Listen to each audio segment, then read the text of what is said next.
everybody. Thank you all for being here.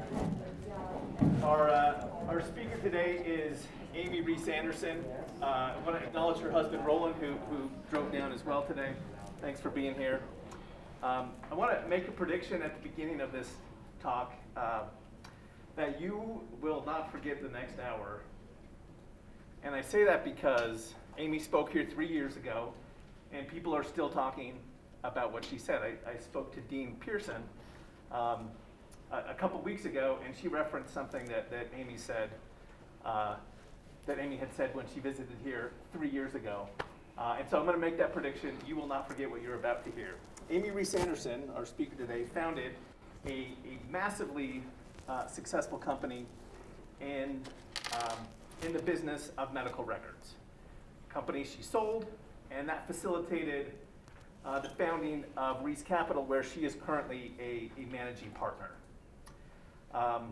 Since then, she has been relentless in promoting entrepreneurship and opportunity for everyone throughout the state. I want to give you a list of causes and boards that she serves on, and it's truly impressive. So she is on Utah Valley University's National Advisory Board, BYU's Wheatley Ethics Advisory Council.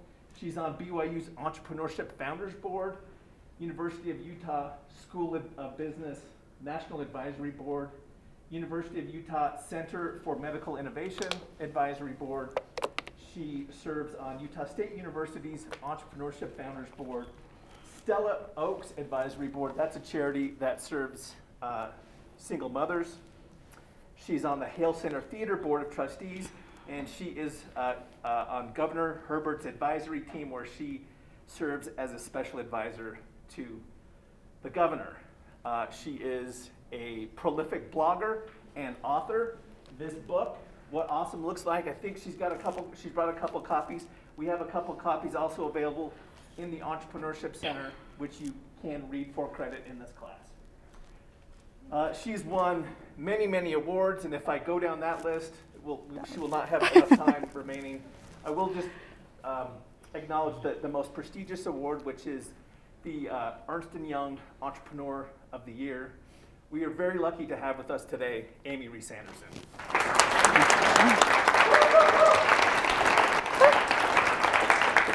Well, I feel lucky to be here with you guys. I mean, come on, it's 2020, it's election day, what could possibly go wrong, right? So I figure this is going to be better than anything else I can do today. And I apologize if I play with the mask a lot. I'm still getting used to it, but I'm really proud of you guys for wearing them because, we want to keep people safe. I'm going to talk today about what awesome looks like, but first I want to give you a little bit of my background. I grew up in a family of 10 kids, lived all over the country: Oregon, Washington, Michigan, Virginia, Tennessee, Texas, California, and Utah. Came out to Utah when I was 17 years old. My goal was to go to BYU, marry that guy, and have a whole bunch of kids and be a stay-home mom like my mom was. Okay, so I did. I came out to BYU. Like I said, I was only 17 when I started in college here, and got married really quickly, had 2 little kids right away, had to drop out of college to put my spouse through at the time, and then quickly found myself as a divorced single mom of 2 little kids and the sole support of my family financially. So for me to go from that whole state of my life, which was terrifying, to becoming someone who could start healthcare technology companies and grow those and be able to sell one for $377 million, there's a lot of things I learned, right? You're like, okay, if she can do that, definitely all of you guys can, because I came from the worst possible starting point on this stuff, and I still did okay. So I want to talk to you about how I did that. I think the biggest thing was I had to overcome a lot of fear. And that's something, I don't know, how many of in this room, be honest, by raise of hands, have had a lot of fear about your future, what's going to happen, especially in today's world? Yeah, it's scary, isn't it? Okay, so we're going to talk about that, because I have learned over my life that fear doesn't come from God. Okay, so we're going to learn how to put that aside. Whatever you believe in, I believe in God. Some people believe in a higher power. Whatever it is, it doesn't come from the right place. So we're going to talk about how I overcame it. And it started with the simplest little story. Right after I got divorced, I'd gone from being a young girl with a dad that took care, traditional kind of household. The guy does guy chores, which I'm totally fine with, by the way, and the girl does girl chores. And I went from that to immediately getting married at a young age, to having kids. So someone always took out the trash for me. Okay, sounds like an easy thing, but it always happened. The first time I was a divorced mom with 2 little kids, and Sunday came, I had to take out the trash by myself. It was probably one of the most traumatic experiences of my life at the time. I know that sounds dumb. This is just being truthful, okay? I literally had a panic attack because I was like, I can't take out the trash. Like, I've never had to do that. I don't know how, and I don't want to, right? I don't want to. And for me, what the trash represented in that moment was the fear of everything I was about to have to do in my life that I had not had to do alone before. Does that make sense? It was more than just the trash, if I'm honest, although the trash should be enough because that's a miserable job. But the reality was, for me, that really represented these fears I had of, what if I'm not good enough to do this? What if I can't handle it? What if this is more than me? What am I supposed to do, right? Nothing went by my little storybook. I did all the little check boxes of how you're supposed to do it, and what if it doesn't go right? But I took the trash out because I had no choice, walked it to the end of the driveway that night, and bawled all the way down the driveway, and it's a long driveway, P.S. But I got to the end of the driveway, and when I dumped that trash off, something happened. This feeling of, I did it. I actually did it. Like, I just took out the trash. And it sucked, and I hated it, and I never want to do it again, but I did it, and I could do it if I have to. And it was like this moment of recognition that, you know what, I can get through this. So that simple little thing changed a lot for me. I went and talked to my grandpa, who is last name Pearson. We're going to have to see if we're related to the dean here so we can find out. Spelled the same way. That was my grandpa. He's passed on now. But I went and asked him for some advice, and he said, Amy, you got to stop being afraid of moving forward.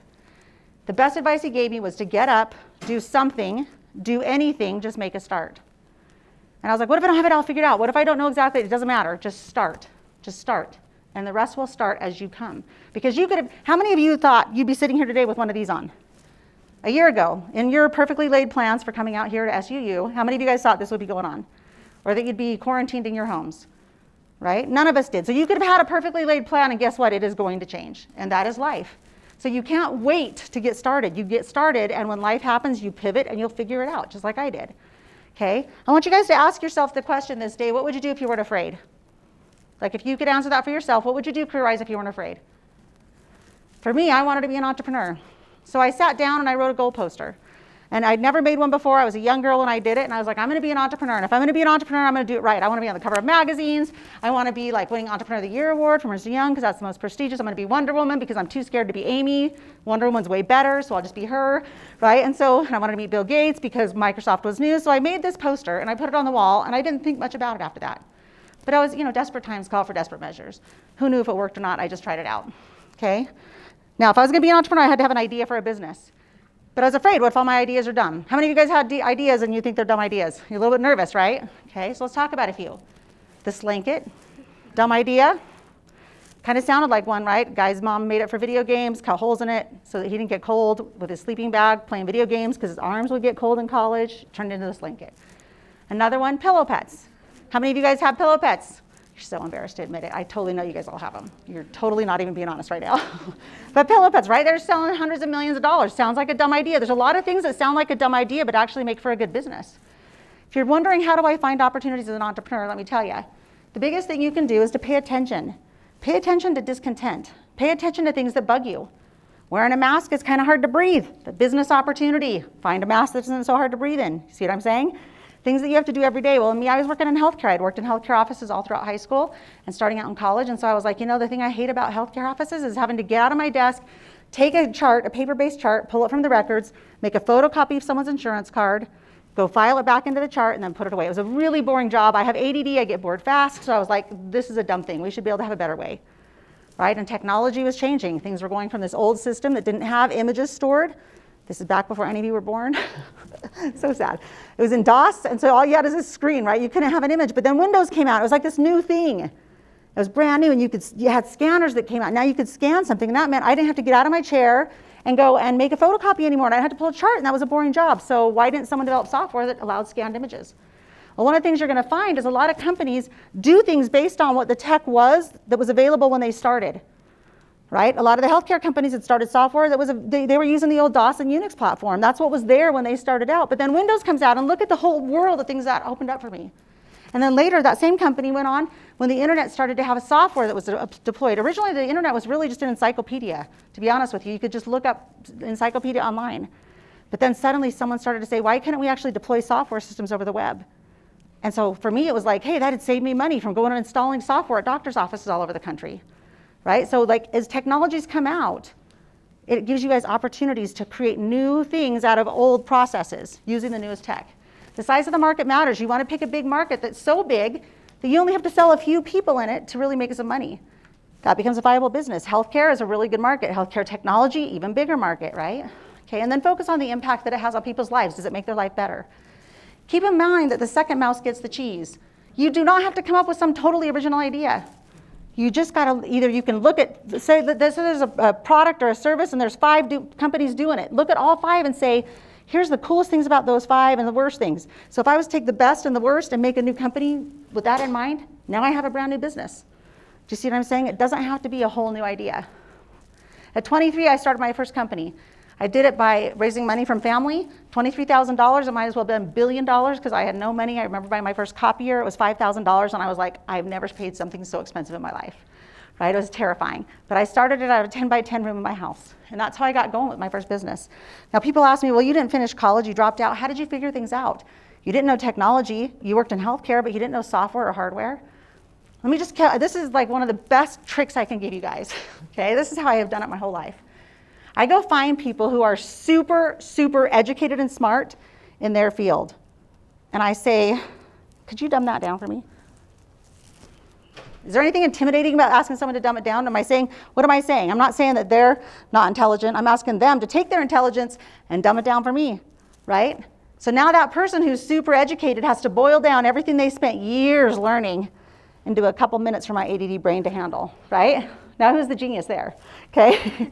I learned it a lot faster and easier. The other thing I learned to say to people is, hey, can you relate that to something I understand? Because nothing is more frustrating than when someone's explaining something and they act like you should get it and you're like, you might as well be speaking Chinese and I speak English. I can't understand that language. Do you see what I'm saying? So I'll say to people, relate it to what I understand. Learning hardware for the first time, people would talk about gigs and RAM and all this kind of stuff, the CPU speed, and I was like, I don't understand what all that means. It was overwhelming as a young person starting out. But I had a brother who was really smart about technology. I went to him and I said, hey, can you dumb that down for me and relate it to what I know? He said, okay, let me show you. A library, you've been in a library, right? They got all these shelves in the library. The number of shelves that the library can hold is how many gigs of RAM, because that tells you how many books you can have on the shelf. I was like, dude, I can understand that, right? Or sorry, the gigs, I have hard drive space. Then he's like, you know the table in the library? The size of that table dictates how many books I could have open at once. That's the RAM on the computer. It's how many things I can look at the same time. And I was like, dude, that totally makes sense. That's not hard. Is that hard to any of you guys? Did y'all get that? Okay, that is how you can become a genius. Just get people to dumb it down for you and make them relate it to what you understand, because you are capable of learning. I was with someone the other day and they said, oh my gosh, I took a computer programming class. It was so hard, I'll never learn that. And I said, that is not true. Because I learned how to write software code, middle tier database design, and I am not that smart. But I sat with people and made it dumb it down and relate it to what I got, and I was able to learn it. You can learn anything, you guys. So this little trick, if you learn nothing else today, that'll save you, okay? I wanna give you 5 tips that I think will really help you in your entrepreneurship or frankly, your life journey. We're gonna start with this one. You gotta know what you stand for. This is so critically important, okay? And this is not just like because I'm a parent, although I'm actually a grandparent too.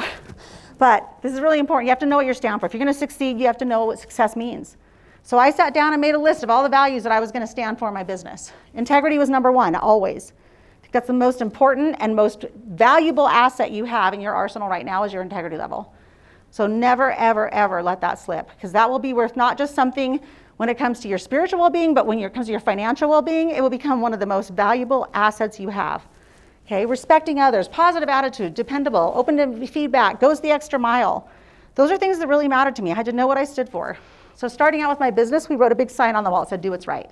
And that was to remind us to always do the right thing. But then, life kind of happens. You have a lot of opportunities to do the wrong thing. And there's a lot of people that can paint it like you're doing the wrong thing for the right reason. You guys been around any of that? They can paint anything to seem good. So what I had to do is add to the wall. Do what's right, let the consequence follow. And I added that because that was my way of reminding myself I was gonna do the right thing, even if it meant I lose.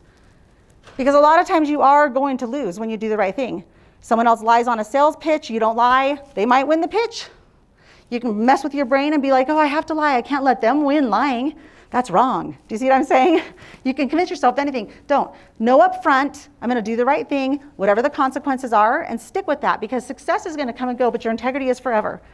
And when it comes to the financial value that will be in a business as you grow it with customers, investors, everybody else, it's huge.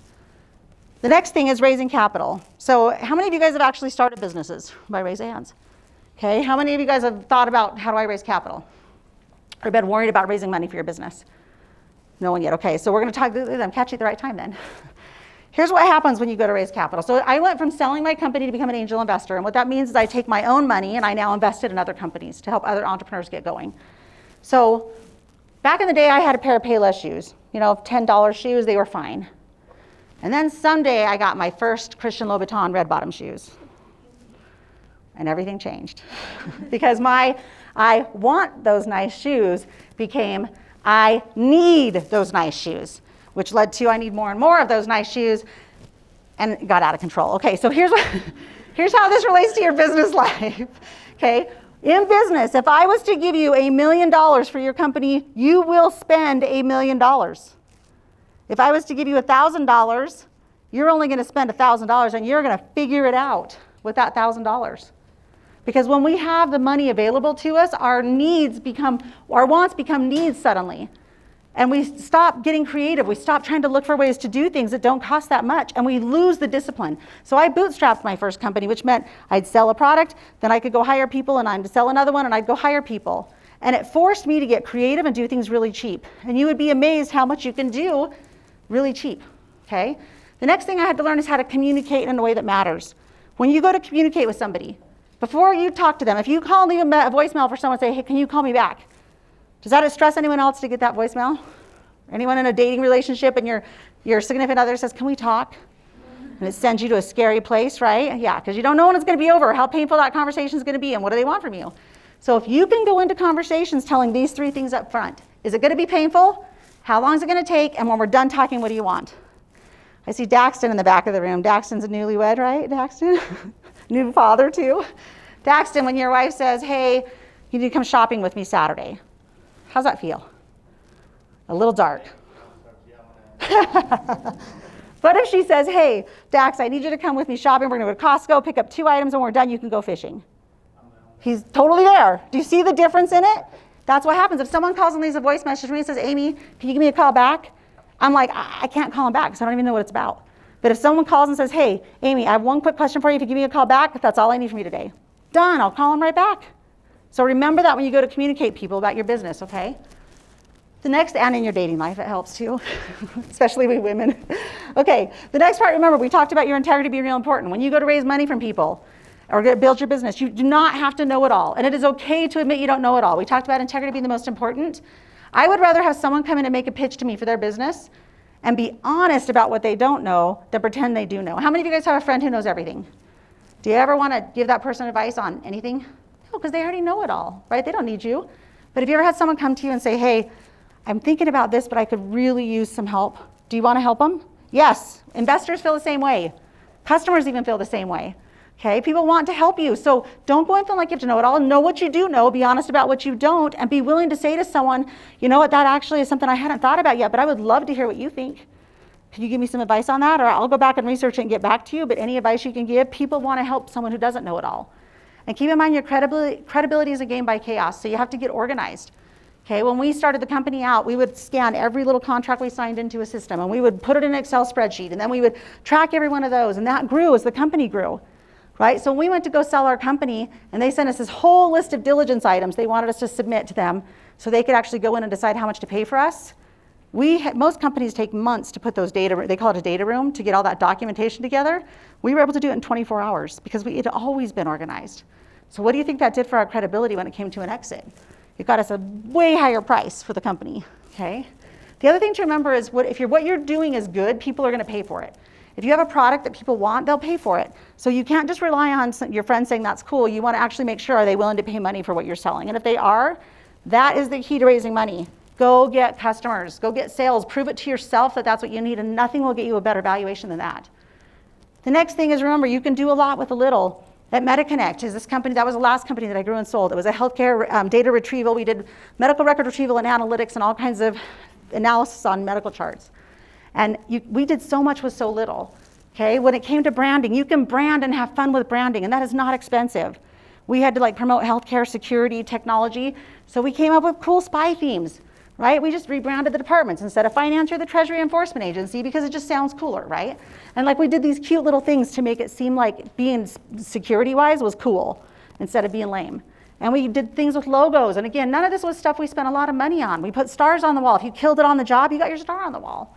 We gave out shirts with our little logo branding on it for the employees to wear. They love it. It was cheap. It got a lot of free advertising for the company. Instead of hiring marketing people, the year we sold, we were doing about 90 million in revenue. And we had like 1.5 marketing people. That was our budget. You know why? Because guess who I went to? High school kids. Who's better at getting likes on social media than high school kids? And now I even submit junior high kids are probably better. Right? We would go to them, buy them a $4.99 hot ready pizza, say, come up with a slogan, come up with this, come up with that. They did an awesome job, and they were so much cheaper than an actual ad agency.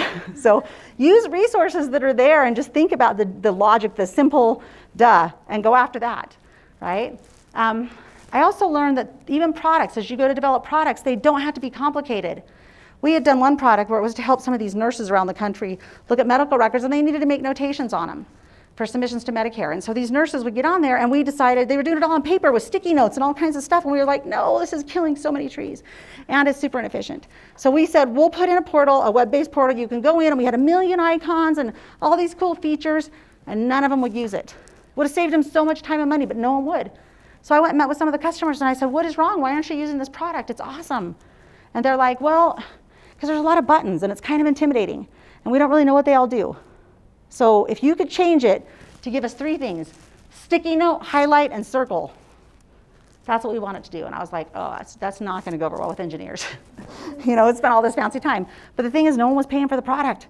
So we changed it. We literally took off everything else, added sticky note, circle, and highlight, and guess what? Use went through the roof. Super valuable lesson for us. If it's simple, people are usually happier. The less choices, the better they feel, the less stressed out they get. Okay, the next thing is to surround yourself with people who have good values. I want you guys to think about right now on social media, the people that you're following. Okay, who are the influencers you watch? How many of those influencers do you actually want to be like one day? Or how many of them are you like, their life is a train wreck and I don't want to be anything like them? It is critical you start to actually pay attention to who your influences are, who your friends are, who your mentors are, who you look up to, who you're listening to. Surround yourself with people with good values, because you're going to become like those people, even the ones you made fun of. If you spend too much time with them, you're going to become like those people that you think are a train wreck. So start to be surrounded by and pay attention to the words of those who actually have the values you want to exemplify in your life. When we went to go and get employees, we decided we got to hire them for skills, and let's just hire for values, see if that works. So we came up with a really cheap, because I don't spend a lot of money, ad campaign. I asked my employees to come up with commercials that would get people who normally wouldn't have applied because they weren't healthcare technology people to apply for a job. And here's what they came up with.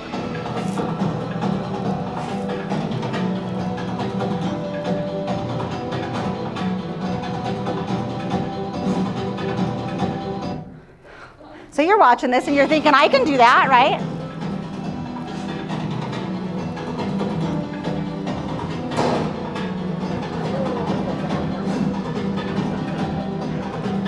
So we had those videos playing at all of the different movie theaters before the movie started in town.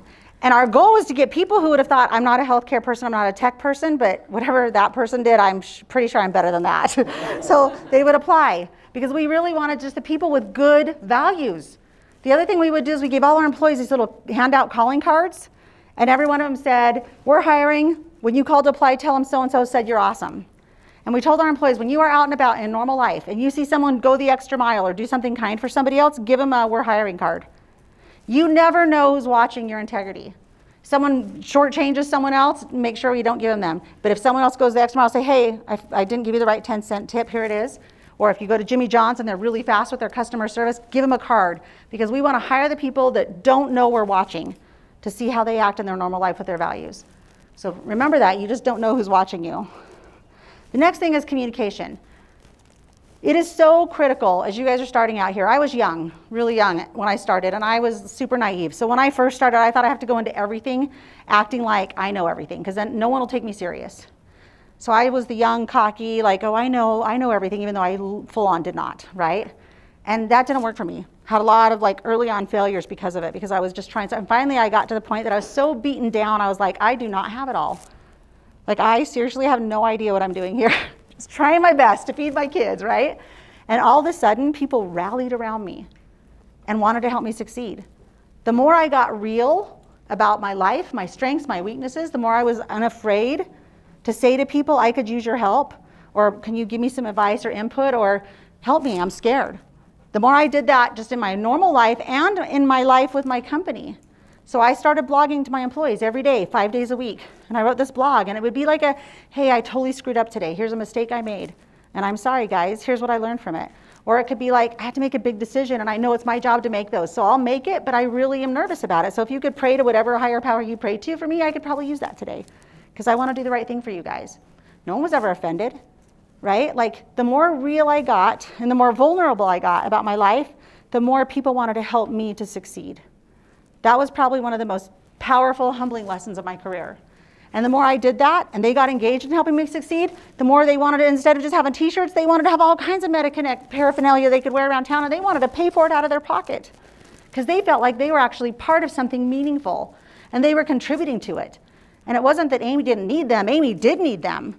And they were making me better, right? So it's like we were in it together. And the more we did that, the more the culture of the company excelled. The other thing, we grew, and we grew really large, a couple thousand people worldwide that we had in our office when we sold. Okay, so I want to talk about our communication with our customers and outbound facing. You know, we realized when they were logging into our systems and they'd see this little photo stock person, that's not very personal. It is really hard to make personal connections. This makes it even harder, doesn't it? But we found, let's go ahead and replace that picture with the actual person servicing you. Just a little thing, didn't cost money. But suddenly the person on the phone saw the face of who they were talking to, and there was a connection there, right? And then we were like, oh, they got to log in every day to the system. What if we were to actually make it fun and mix it up a little bit? So we started putting on little fun costumes, and the account managers would come up with ideas of what they could do for like Pirate Day and Marshmallow Day or whatever. And our clients would log in and see it, and they thought it was so fun. They're like, this not only brightened my day and made me feel personally connected, it shows your personality. And the more you can show that, the more they feel connected. We got rid of the boring newsletters that kind of talked about whatever, and we started to send out things that were relevant for their life. Things like, here's the best gifts you could give someone for Valentine's, or here's some fun staycations to do this weekend. Now keep in mind, we were a healthcare technology company. That had nothing to do with healthcare, but it didn't matter because it made people feel good. And it was blessing their lives in ways that was helping them to feel better, which made them want to do more business with us, okay? So we started to realize that is the kind of thing that matters more. It's this personal connection, the human connection. We learned to make it really meaningful. We would remember everyone's kids' names, and if they had a sporting event in their life, or if they had a birthday coming up, we would send those. How many of you guys could tell me what you got for your birthday or Christmas every year for the last 10 years? No one. Okay, how many of you guys have at home a box of cards that goes back probably 10 years of handwritten notes from people? Look around the room. That's the most treasured gift you can give somebody. It's the thing they will hang on to and remember. So for our company, we had a ton of blank cards with our logo, and we encouraged everyone to write notes to the people we were working with, whether it was a vendor or a customer or whoever. And it really created these personal connections. We even went and had someone's DNA study done to trace their genealogy for a client, and presented him his genealogy chart in front of all of his other employees. Now, it had nothing to do with MetaConnect, but it made that person feel good, and that made everyone watching feel good, and that whole customer became our largest customer in the country, okay? It's those little personal, meaningful, impactful things you do for people. The most important thing is you want to be a Tigger, not an Eeyore. People are going to do business with people they like, period. It doesn't even come down to the money 90% of the time, you guys. It comes down to, do I like you? Do I want to do business with you? Do I feel connected to you? Because you will move mountains for a customer you feel connected to. If I had a company that I'd been buying from, I am a loyalist. Disney, oh my gosh, like we're fanatics about Disney. Come to my house, you'll die. Like total Disney, right? But it's because I love that every time I'm there, they make me feel good about life. Happy endings, happily ever after, sparkle, it's fabulous, right? So it's about how it makes me feel. And I don't care it's the most expensive cruise ship in the freaking fleet of all the other cruises. It's like worth the money, because when I come on the boat, they say, welcome the Anderson family, and they all clap, and I'm like, oh my gosh, thank you, it's so good to be here. By the way, that should happen every time we walk in a room. It's awesome. So people do business with people they like. It's how you treat people. It's how you communicate with them. It's being real and authentic. It's not being a salesperson. It's being a person who genuinely believes what you're bringing to them is going to make their life better, and they will want to do business with you. My husband and I, he made me go get a bike to go on a bike ride with him. I don't really ride bikes. I don't believe in exercise. I have my own little modified religious. No exercise, no sweating. But he wanted me to go on a bike ride. I'm a good wife. Sometimes we sacrifice, ladies. Okay, so I said I'd go. We went to go get a bike. We went to 2 bike shops. Same exact bike. Super, super cute, by the way. E-bike matched the Bentley. So we had 2 cute little bikes, right? Same exact bike at one store. The salesperson was just like, here's the facts, blah, blah, blah, really short with me. And I was like, He's kind of mean. He made me feel bad. I'm already pretty insecure about riding a bike since I haven't done it since I'm 12. I don't really like that guy. So we went to the next shop, exact same bike. But that salesperson was like, oh, this is your first bike, right? Okay, here's the pants you want to go get from Lululemon. And here's the numbing cream. P.S. If you need numbing cream for any activity, maybe you should not do that activity. She's like, here's what you should buy. She wasn't even selling those products. She wanted me to have a good experience on a bike for the first time. Her bike, same exact one, several $100s more. Guess which one I bought? The one from the 700. He was a little frustrated by that. But you know what? I don't care because she was nice and she made me feel good, so I bought from her. That is how business works. So be nice and be connected to people. And those are the tricks that I used. Those are literally, like I could tell you a million other business tactics that we went through, but when it comes down to the heart of what made our company successful, those are the things that did. Now, as you guys are moving forward, number one, the fear of juggling it all, especially for the women. I love seeing this many women in the class, by the way. I'm not partial to women over men. Like, I think it's great we're all involved. It's just that rarely are women included in some of the entrepreneurship stuff, so it makes me really happy to see, because that is how I put bread on the table and fed my children. And without it, I probably would not have been able to. So I'm really grateful for that, and I'm grateful to see more women in the class.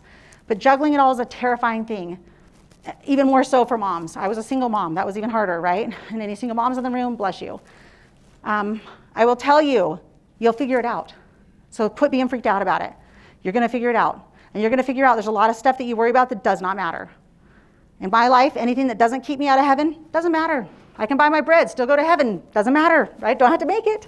I can hire someone to clean my toilets. I'm still going to heaven.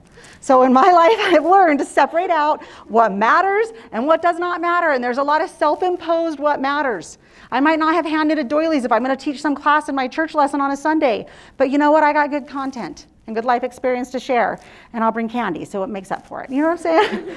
You learn to kind of stop worrying about the little stuff, because that stuff will tear you to pieces. So you will juggle it. That's what moms do, especially, right? This is my kids. When they were little, I had Fisher-Price desks in my office. They came with me every day. They are now fully grown with kids of their own. At least one of them does. But that's what I'm saying. Like, I figured it out. Were there things that were hard? Of course there are. But you guys, look at life. Everyone's life has things that are hard. You will figure it out. So do not freak out about that. Take a deep breath. Have confidence in yourself. Especially you women, were wired to keep people alive and do everything else. You men, it's a little more single focused sometimes. We'll forgive you. My son got left with his child for the first time, and he's like, Mom, I had to babysit, and then I got in trouble with my wife. And I said, why is that? And he's like, because I didn't get the laundry done, but I kept the kid alive. Like, isn't that enough?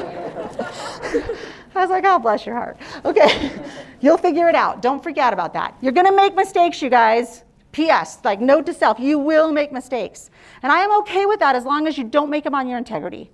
Try not to make those ones. Everything else, you're going to make it. That's how you're going to learn. What's important is how you handle it. Learn from it, own it, fix it, and then put safeguards in place so you don't do it again. That's the most critical thing you can do. Remember, success is not about the money, the title, any of those things. It's about, did you live your values? That's what success is. And as long as you're doing that and checking your anchor line daily, and what I mean by that is we have a houseboat, and when those anchors are anchored in, if we don't check those anchors every day and tighten them or loosen them, we'll either end up floating in the bay or high centered on the rock. Your values are the same way. You can know your values, those anchor lines are my values, but if I'm not checking them every day, it's really, really easy to find out you just got off track. So please, please, please pay attention daily to your anchor lines of your values and how you're tracking to those. That's more important than anything else. Okay? Most important is this. Look, I was a 17-year-old girl whose life blew up. Nothing went like I thought. It was a disaster for years and years. I had a million failures before I got to my successes. If at any one of those points I had given up and not gone forward with my life, can you imagine how much I would have missed out on?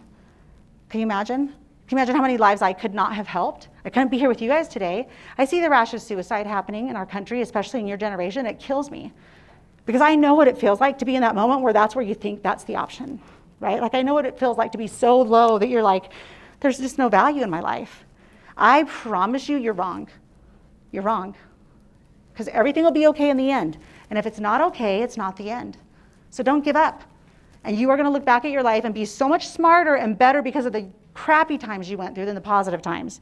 That's the stuff that makes you who you are. That's what teaches you what you're made of. So do not, under any circumstances, give up. And finally, then we're going to have some Q&A. And I always take too long. Okay. The goal poster. I told you I made that goal poster when I was a young girl. 8 years later, I had made that poster, went to go move offices and realized I just accomplished everything on that poster. I was on the cover of Inc. magazine. I won an opportunity to the award. I met Steve Ballmer. Bill Gates retired, still counted. All those things had happened. that my dad came to me and he said, hey, we're going to go to Africa to serve a mission for our church in the temple there. We want you to come out so I can perform your wedding. And I was like, that's awesome. Don't even have a boyfriend. No time to date. 2 little kids. Big company to run. Well, less than a year later, after putting it on my poster, I was in Ghana, Africa, marrying this guy right here. Holla. Idaho farm boy, ladies. If you meet one, seal the deal. That's all I'm saying. So after marrying him 13 years ago, I was like, maybe there's something to the poster. So I came home and decided to make a bigger poster. I mean, why not? What did I have to lose? Made a bigger poster. And I was like, you know, I don't want to sell my company for a ton of money. I want to start an angel investing firm to invest in entrepreneurs. I want to have a charity that promotes self-reliance for people because that's what helped me to feed my kids. 7 wonders of the world and the plane, because just who doesn't want that, right? So here's what started to happen over the next few years. We started taking trips to these different wonders, not because of the poster, but because of other business things that were going on, or we had different boards I was serving on that started to go. Sold the company for all that money. Started Rees Capital, my angel investment firm. Started the IPOP Foundation, which was to help the self-reliance encouragement and entrepreneurship promotion. Got my time back with my family. That's my son and my daughter. So I was like, okay, now what? What am I going to do now, right? I did all those things. So my husband and I sat down. I said, I want to build a dream house. So my son had just left on a mission, and I was like, I got to fill my time. So I started a PowerPoint goal poster. It's hundreds of pages of my dream house, everything I wanted it to look like. This is just a few snapshots of what I wanted. Over the next 12 months, I built that house. Okay? Totally works. The goal poster, I'm just telling you, don't know why, but it does. Then after that, I decided I need to start another one. So I sat down and started one. I was like, okay, I want my kids to get married in the temple. I want to have 18 grandkids, 16 grandkids. My kids get $1 million each on their 8th child. No negotiating down. That is our deal. I'd never been to Europe, and I wanted to go there. I've been writing this blog since 2010, 5 days a week, never missed a day. And I was like, people were like, you should write a book. So I was like, okay, I'll put it on there. And education, I had dropped out of college, and it bugged me. But I wasn't going to go back because I was teaching classes around the country at different colleges. My husband's like, just put it on there. You never know. So I did. I started the poster. Didn't even get further than that when I got a call a few months later from one of the Salt Lake Community College, and they said, we're giving you an honorary PhD, to which I started to bawl, right? Then after that, BYU gave me an honorary alumni award, so now I got my PhD first and then my bachelor's. But it's fine. You can call me doctor. It's cool. My kids won't. Those are all the places we went to Europe over the next 2 years. And we just started traveling. Then my son and my daughter both got married in the temple. And this young woman right here, my daughter-in-law, is a sister of that young man back there. Holla, Daxton, wave. Okay. And then baby number 1, Flynn, named after Flynn and Tangled. Told you we're Disney obsessive fans. Was born 3 years ago. Cutest kid on the planet. And baby number 2, Magnolia, was born a year ago. So I am 2 on the way to 16. We're going to make it. Forbes then called me and said, hey, we've been having you write for Forbes Online.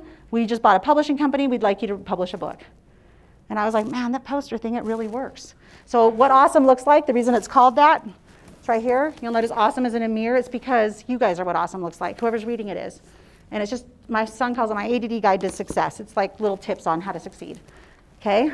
Don't limit the picture in your head. When you guys sit down to make a goal poster, which you have to promise me you'll do, I want you guys to go big.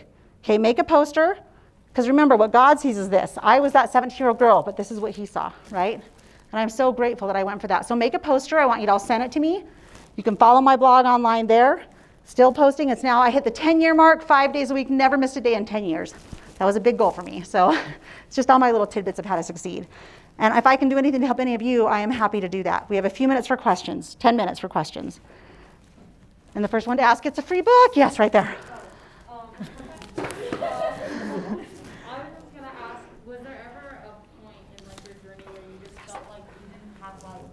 The natural entrepreneurship gene, thank you, where you just felt like it wasn't for you or anything like that?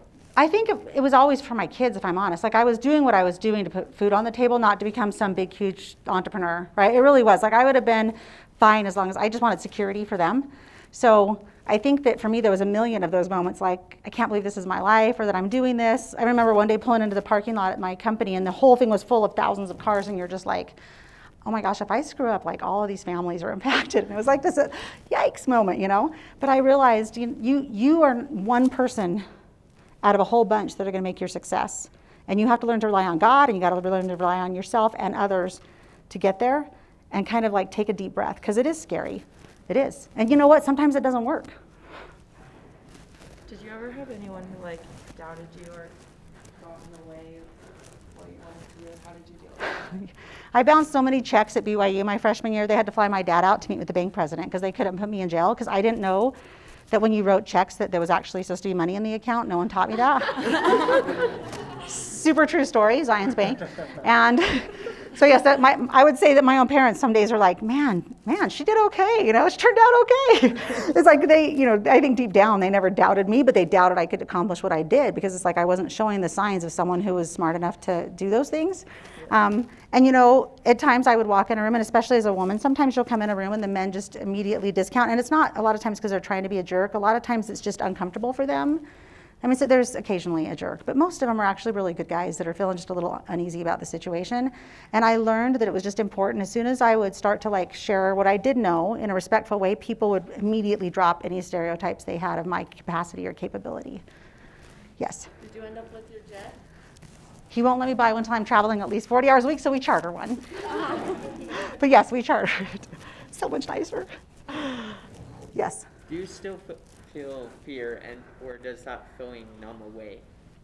The more you feel fear and do it anyway, the more, because I still feel it every day. I get scared all the time, but I feel it, and then I immediately remind myself that, anyone who's religious, there's a Bible scripture that says God didn't give us a spirit of fear, but a peace and a sound mind, and I keep it on my mirror. For me, I remind myself immediately that fear is not coming from the right place. So to set it aside, and then I just totally pretend to be Wonder Woman for a minute, go do it, and then come back and I can be insecure again. So it does, I still feel it, but I don't let it stop me. And the more that you train yourself not to let it stop you, the more courage you start to build. If you haven't read the book, Who Moved My Cheese, it's got big print and pictures, go buy that book. It's a cheap little book. It's an awesome story that talks about that principle. And like I said, it's like a good ADD person's book, but it'll help you in that because it just teaches you to just do it anyway. What did you love most about running your own company? What really drove you towards that? I think what made me the most excited and why I loved it so much, it wasn't so much, people say, were you passionate about healthcare? No, I was passionate about feeding my family. But healthcare was a really good avenue to do it. Does that make sense? What drove me was that being a CEO, what's really cool is you get to look at other people and recognize their talents and abilities that they don't yet, and then give them the opportunity to have that chance. Does that make sense? So I think for me it was that was really, really, really motivating, was being able to help other people succeed. What's your best way to cope with stress? Thank you. Honey, no, I'm just kidding. I'll tell you this. Number one, and like I said, I'm not trying to make this all religious-y, but for me, prayer is a big deal. Because I'm really overwhelmed a lot, and so I have to say a little prayer and be like, okay, help me. And I'm not talking the formal kind of prayer. I'm talking about that, oh my gosh, I'm about to freak out right now kind of prayer. And I just talk to him like he's real, right here with me. That helps me. Sometimes just stepping away from it for a minute helps a lot. I think sometimes I'm the person who like a machine. I'll just go till 4 a.m. I'll go. Become really ineffective, but I'm like, I can't stop. I have to just get this one thing done. And I'm learning the older I get that if I step away, even if I feel like I don't have time to, and just take a walk or take a breath or decorate a tree or whatever it is to break that tension, I'll actually be so much more effective when I go back to it. So I think that's really critical to take those moments. And for some reason, nature outdoors does help a ton. So I am a mom. I'm a non-traditional student. How did you deal with wondering if you were there for your kids? I cried a lot. I was a little puddle in the corner of my closet all the time so they wouldn't see me crying. I think I relied a lot on God because I knew I was doing the best I could, and that was hard because there is this guilt. Every time you're at work, you feel like you should be with your kids. Every time you're at work, you're with your kids, you feel like you should be at work, and you feel like you're letting everybody down all the time. And I had to realize, number one, angels compensate. There is angels that will help you with your children. That is a true story. I later could tell you a whole story about that. But I really, I think you realize your kids are also going to be blessed for the things they do learn from you as a mom. My kids, you saw them growing up in that office. My daughter just graduated from entrepreneurship at BYU, and that little girl runs the universe. She is confident, she is courageous because she grew up in an office watching her mom lead, and she learned those things, right? My son is the best at HR, making everybody laugh and feel good and get along because he saw the value from doing that. They learned those things in that environment. So it's not if I could go back, if I would have had my dream, I would have been able to stay home with my kids like my mom did and just made that my full job. But I didn't have that ability, and most women today won't get that ability, unfortunately, right? If they do, that's great. Take it all day long. You know what I'm saying?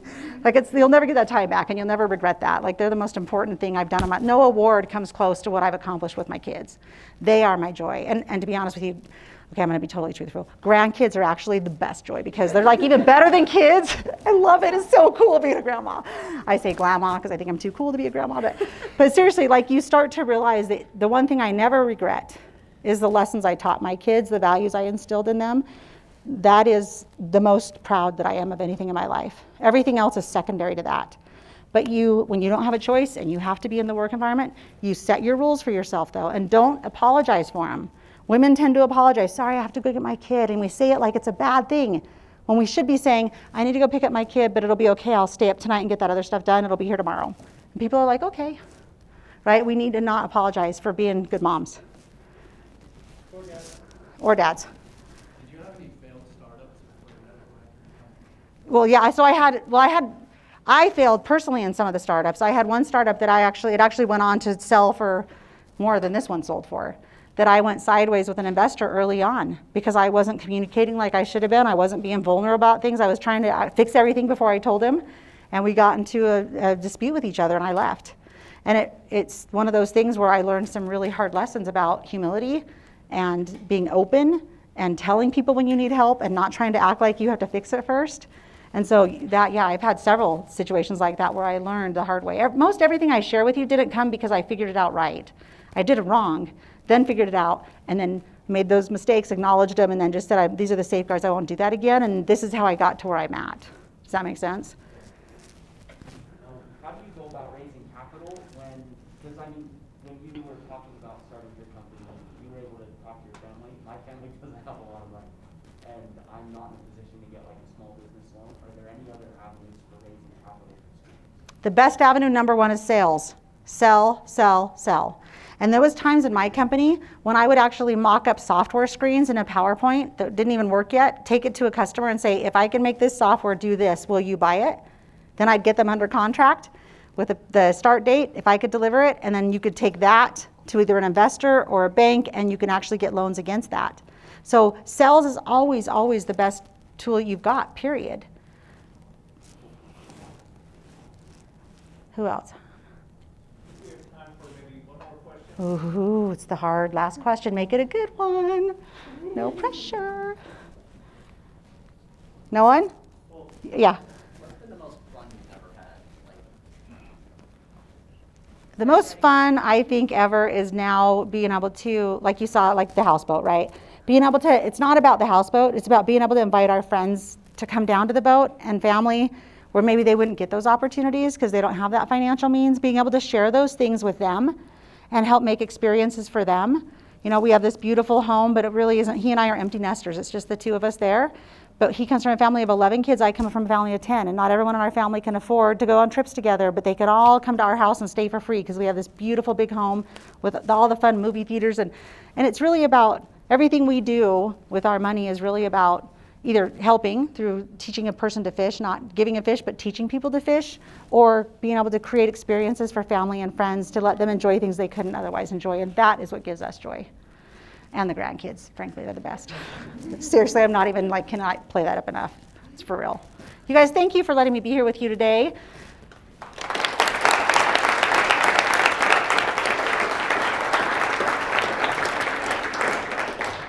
Amy, thank you so Yes. much for being here. Quick question. Who here is thinking about a vision board? Please make one, you guys, and take a photo of it and text. Will you guys send it to me, email it to me, because I collect them and I track you people, and you have no idea the cool stories I'm collecting on all of you guys. It's amazing. Well, Dean Pearson, I wonder if you wouldn't mind talking a little bit about how you responded to Amy's last visit. 3 years ago, when Amy came and spoke to a group this size, I went home that night and I told my kids, we're going to make this. Yay! And that following Monday, I had 3 kids, one married daughter and 2 at home. We sat down and we made our vision board. Made a 5-year board and a 1-year board. And then we talked about those things. And it's been the best experience. My kids have done it on their own. I got 2 of those are married. They do it on their own every year. That's It awesome. sits in their home in a place where they can see it. It reminds them of their values and things they want to accomplish. So just thank you for sharing that. Thank you. You guys, it totally works. That's things that you'd ever share with me, I haven't forgotten it every year. Thank you so much. It really does work. I've got thousands of stories you guys could hear later about all the people who had amazing miracles because of their vision board. I don't know why it works, it just does. Ask a PhD that's a real PhD. I just know it works. I don't care how. Amy, so this is a small token of gratitude. It's made of cedar wood. We hope it will remind you of your visit here and encourage you to come back. You guys are awesome. Thank you so much.